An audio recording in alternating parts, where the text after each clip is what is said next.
আসসালামু আলাইকুম। প্লুটাস career and skill একাডেমির পক্ষ থেকে সকলকে স্বাগতম। আশা করি আমার সকল পরীক্ষার্থী সকলেই ভালো আছেন এবং অনেক ব্যস্ততার সাথে সময় পার করতেছেন। আর আমি আজকে একটা গুরুত্বপূর্ণ বিষয় নিয়ে আলোচনা করব। বিষয়টা হচ্ছে 18তম শিক্ষক নিবন্ধন পরীক্ষা ইতিমধ্যে যারা প্রিলিমিনারি পরীক্ষা উত্তীর্ণ হয়েছেন তাদের জন্য। আমাকে কমেন্ট সেকশনে বিভিন্ন জন জানতে চেয়েছেন বিভিন্ন ধরনের প্রশ্ন। বিশেষ করে আমাদের 18তম শিক্ষক নিবন্ধন লিখিত পরীক্ষা কবে নাগাদ অনুষ্ঠিত হতে পারে এবং কিছু প্রশ্ন আসছে এরকম যে পরীক্ষায় কি কাগজপত্র প্রয়োজনীয় কাগজপত্র লাগবে। আরো কিছু প্রশ্ন এর মধ্যে ছিল যে লিখিত পরীক্ষা কোথায় অনুষ্ঠিত হবে, আর একটা প্রশ্ন যে স্কুল কলেজের পরীক্ষা একই সাথে অনুষ্ঠিত হবে কিনা বা আলাদা আলাদা সময় অনুষ্ঠিত হবে কিনা।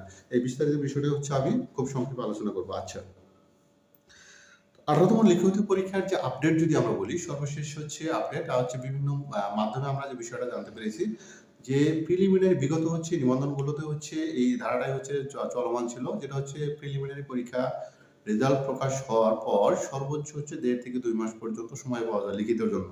সুতরাং বুঝতে পারতেছেন লিখিত পরীক্ষা কবে নাগাদ অনুষ্ঠিত হতে পারে। সুতরাং আপনাদের হাতে খুব বেশি সময় থাকলে সর্বোচ্চ 2 মাস।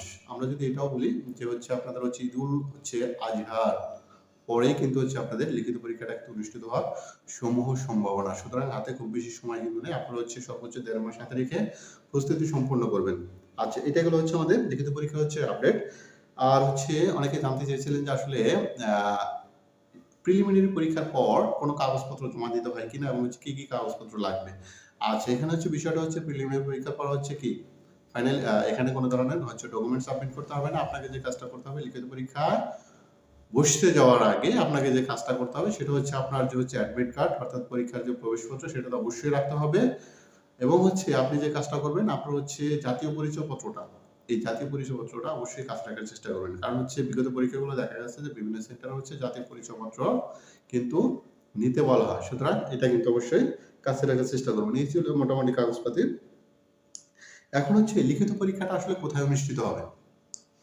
এই লিখিত পরীক্ষা আমরা যদি বিগত নিবন্ধন পরীক্ষাগুলোর বিশ্লেষণ করি, তাহলে সেখানে আমরা যে বিষয়টা দেখতে পেয়েছি সেটা প্রিলিমিনারি পরীক্ষা কিন্তু জেলা ভিত্তিক জেলা শহরগুলোতে পরীক্ষা অনুষ্ঠিত হয়ে থাকে, কিন্তু লিখিত পরীক্ষাটা সাধারণত বিভাগীয় শহরগুলোতে কিন্তু অনুষ্ঠিত হবে। সুতরাং আপনারা যে বিভাগে আছেন বা যে জেলা শহরে পরীক্ষা দিয়েছিলেন সেই জেলা শহর কোন বিভাগের আন্ডারে, সেই অনুযায়ী কিন্তু আপনার লিখিত পরীক্ষাটা অনুষ্ঠিত হবে। সুতরাং এটা নিয়ে টেনশন করার কিছু নয়। বিশেষ করে নতুন যারা পরীক্ষা দেবেন তাদের মধ্যে এই উদ্বিগ্নতা অনেক বেশি দেখা যায়। সুতরাং আপনার বিভাগীয় শহরেই কিন্তু আপনার লিখিত পরীক্ষাটা অনুষ্ঠিত হবে এবং অনেকেই দ্বিধাদ্বন্দ্বে আছেন যেহেতু অনেকে স্কুল এবং কলেজ দুইটাতেই প্রিলি কোয়ালিফাই হয়েছেন, তাদের অনেকের বিশেষ করে নতুন যারা আছেন তাদের মধ্যে অনেকের মধ্যে এই ধরনের দ্বিধাদ্বন্দ্ব দেখা গেছে যে আসলে কি স্কুল এবং কলেজের পরীক্ষা একই সাথে অনুষ্ঠিত হবে কিনা, বা স্কুল দুই পর্যায়ে স্কুল এবং কলেজ পর্যায়ে একই সাথে পরীক্ষা অনুষ্ঠিত হবে কিনা। আর তাদের উদ্দেশ্যে বলতেছি যে বিগত নিবন্ধন যে পরীক্ষাগুলো অনুষ্ঠিত হয়েছে লিখিত পরীক্ষা, সেখানে লিখিত পরীক্ষাগুলো কখনোই একত্রে বা একসাথে সংগঠিত হয়নি। তবে এইটা হতে পারে এরকম যে সকালে যদি কলেজ পর্যায়ে লিখিত পরীক্ষা অনুষ্ঠিত হয়, তাহলে বিকালে স্কুল পর্যায়ে পরীক্ষা অনুষ্ঠিত হওয়ার সম্ভাবনা আছে। সুতরাং ধরে নিন যে একই দিনে দুইটা পরীক্ষা হওয়ার পসিবিলিটি থাকতে পারে, সকাল এবং বিকাল, অথবা এর ব্যত্যয় কিন্তু ঘটতে পারে।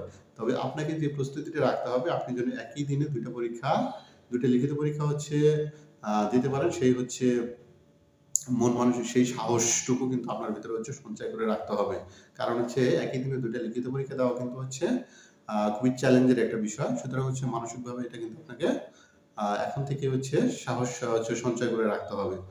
সর্বশেষ আপনাদের সর্বাঙ্গীন মঙ্গল কামনা করতেছি এবং আপনাদের উজ্জ্বল ভবিষ্যৎ কামনা করি।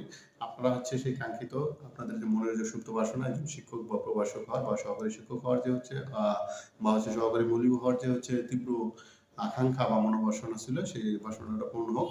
সে পর্যন্ত সবাই ভালো থাকবেন এবং আমরা অপেক্ষায় থাকবো। আল্লাহ হাফেজ।